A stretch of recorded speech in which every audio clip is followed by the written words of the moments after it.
अच्छा, आज जो हम डॉन का एडिटोरियल कर रहे हैं वो है एचआरसीपी रिपोर्ट। एचआरसीपी क्या बनता है हमारे पास? Human rights commission of Pakistan. ठीक है। और थोड़ा मैं इसको बैकग्राउंड दे दूं, ये मैंने विकिपीडिया से लिया था, वहाँ से भी आप देख सकते हैं मजीद डिटेल के। एचआरसीपी जो है वो independent democratic non profit organisation है। और ये कब बनी थी हमारे पास? ये 1987 में। और ये ओल्डेस्ट ह्यूमन राइट ऑर्गेनाइजेशन है मुल्क की। और इसका काम क्या है इसका काम जो है उसमें है मॉनिटर करना, प्रोटेक्ट करना, प्रमोट करना ह्यूमन राइट्स पाकिस्तान में। ठीक है। तो बेसिकली ये काम है HRCP, human rights commission of Pakistan.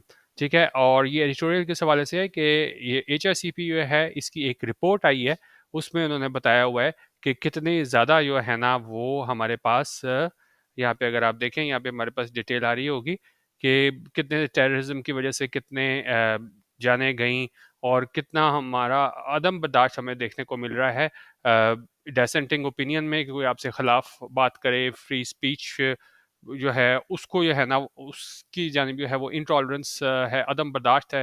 यानी लोगों से बर्दाश्त नहीं होता कि जी कोई जो है ना वो अपना उसका इजहार कर सके,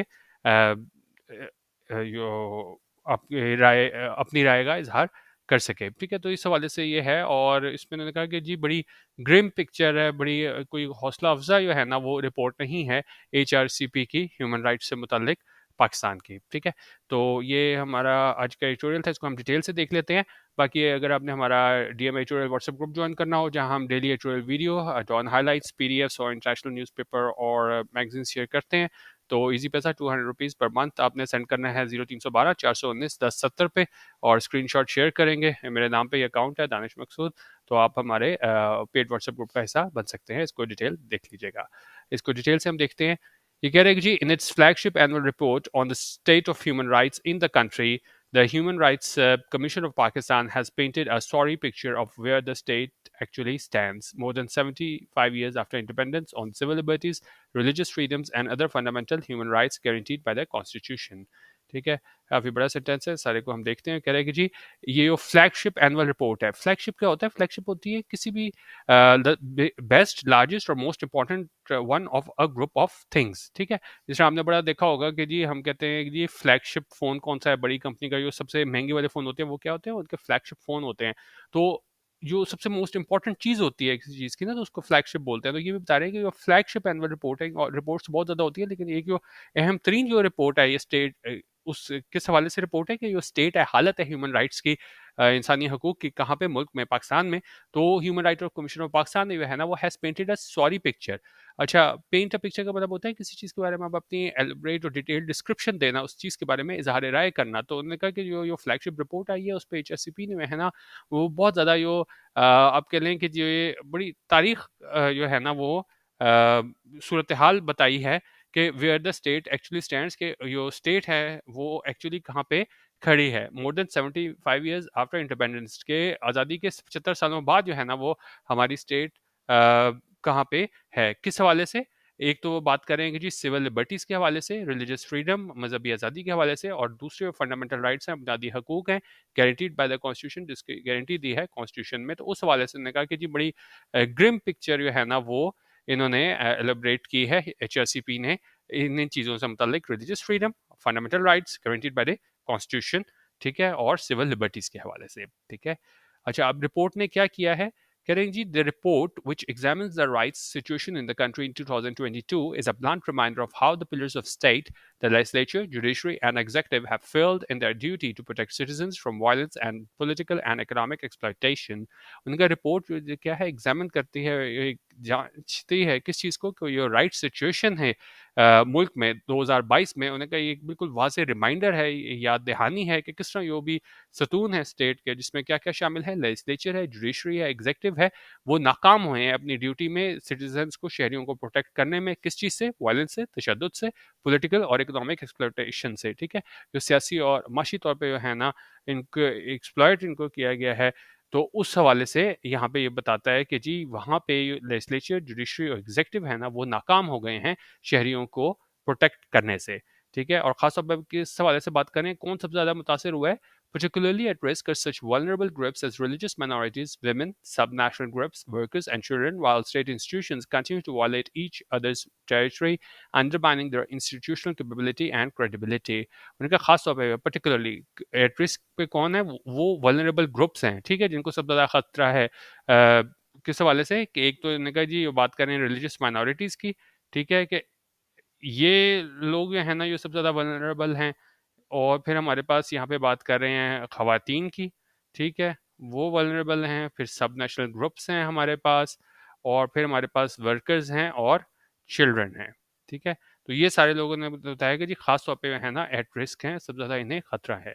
और फिर कह रहे हैं कि जी while state institutions continue to violate each others territory undermining their institutional capability and credibility और साथ-साथ वो बता रहे हैं कि जो स्टेट इंस्टीट्यूशन हैं जो इदारे हैं वो जारी रखे हुए हैं वायलेट वायलेट करना खिलाफ वर्जी करना एक दूसरे की टेरिटरी में और उसको अंडरमाइन कर रहे हैं कि जो दूसरे इदारे हैं उसकी क्रेडिबिलिटी को और उसकी जो आप कह लें जो भी उसकी क्या बोल सकते हैं उसकी जो कैपेबिलिटी है इंस्टीट्यूशनल कैपेबिलिटी अहलियत है और उसकी क्रेडिबिलिटी है साफ उसको क्या है अंडरमाइन कर रहे हैं उसको उसके एक आप कह लें ना कि इसको हम बोलेंगे undermining their institutional capability and credibility ठीक है तो उसके जो भी एक वकार है उसको क्या है कम कर रहे हैं अंडरमाइन कर रहे हैं उसके जो कैपेबिलिटी है और क्रेडिबिलिटी है और फिर इसमें बताया कि the report specifies how the ongoing political and economic turmoil in the country has had a disastrous impact on the human rights situation and points to the resurgence of terrorism that claimed 533 lives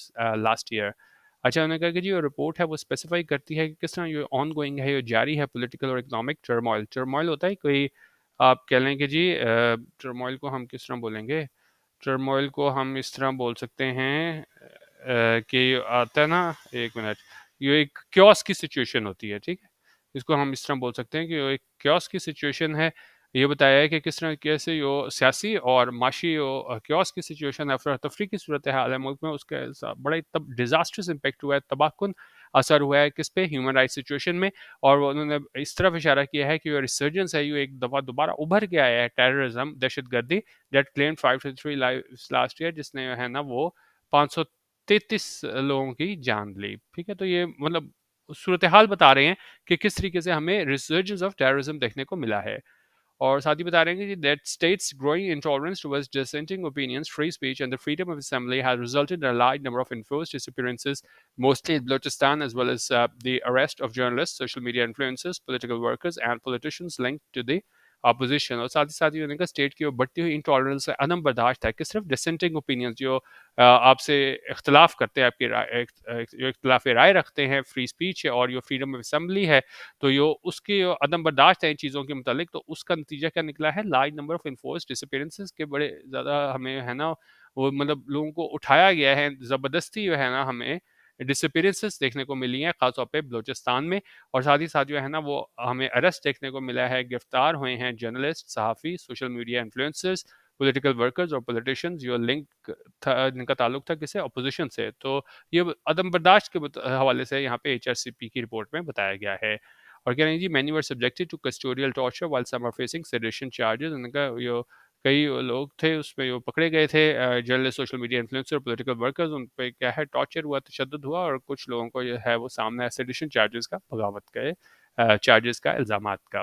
ठीक है और साथ ही साथ कह रहे हैं जी the likewise the inability of the state and its different organs to rectify discriminatory legislation and implement the state's writ and laws to convict perpetrators has led to an escalation in threats to religious freedom and sexual violence against women and children और इसी तरह उन्होंने कहा जो inability थी नाअहलियत थी state की कि जी वो और उसके मुख्तलिफ ऑर्गन्स की कि वो रेक्टिफाई करें कि वो ठीक कर सकें जो डिस्क्रिमिनेटरी लेजिस्लेशन है जो आप कह लेंगे जी जो डिस्क्रिमिनेटरी होती है यानी आप कह सकते हैं कि जानिबदाराना ये लेजिस्लेशन है और नाफिज कर सके स्टेट की रेट और लॉज ताकि कन्विक्ट किया जा सके सजा दी जा सके परपेट्रेटर्स को उसने क्या किया है कि मतलब ये स्टेट जब ये सारा काम नहीं कर सके है तो इसका नतीजा निकला है कि हमें एस्केलेशन देखने को मिली है इजाफा देखने को मिला है थ्रेट्स में वो जो खतरात थे रिलीजियस फ्रीडम को और सेक्शुअल वायलेंस देखने को मिली है खवातीन और बच्चों के अगेंस्ट ठीक है और साथ कह रहे हैं कि जी the scale of violence and discrimination against trans persons was aggravated by the backlash against the hard-won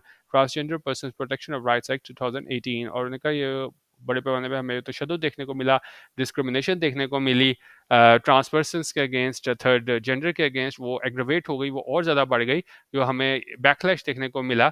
किसके अगेंस्ट? ये जो transgender person protection of rights act था 2018 का, उसके अगेंस्ट।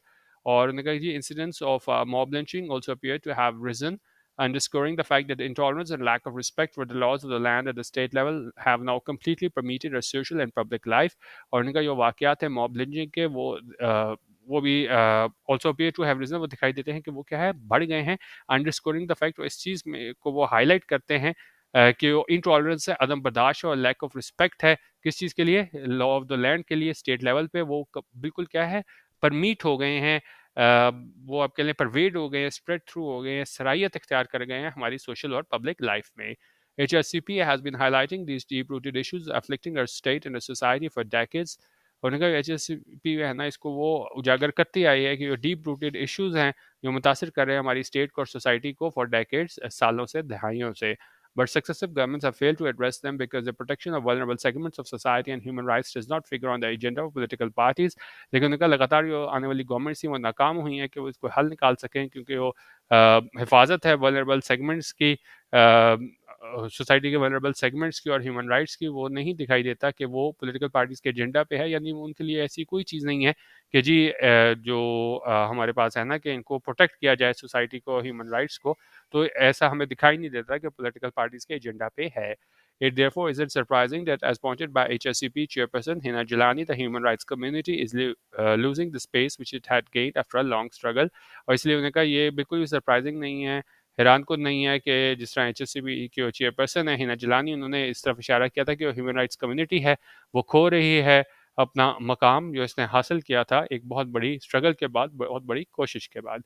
तो बेसिकली आज का एडिटोरियल HSCP रिपोर्ट से मुतल्लिक था, ये ह्यूमन राइट्स की ख़राब होती सिचुएशन है पाकिस्तान में, उस हवाले से ये एडिटोरियल था। उन्होंने कहा कि जी बड़ी ग्रिम पिक्चर जो है ना इन्होंने दिखाई है HRCP रिपोर्ट में कि जो राइट्स हैं वो यहाँ पे नहीं मिल रहे यहाँ पे पाकिस्तानी लोगों को। ठीक है, तो ये HRCP रिपोर्ट के हवाले से था, इसकी आप डिटेल भी पढ़ सकते हैं। ये रिपोर्ट आपको वहाँ से इनकी वेबसाइट से PDF में मिल जाएगी। बाकी हमारा व्हाट्सएप ग्रुप ज्वाइन करना हो तो 0312 419 1070 यहाँ पे व्हाट्सएप करके हमारे पेड व्हाट्सएप ग्रुप का हिस्सा बन सकते हैं। वीडियो देखने का बहुत शुक्रिया। अल्लाह हाफिज़। पाकिस्तान जिंदाबाद।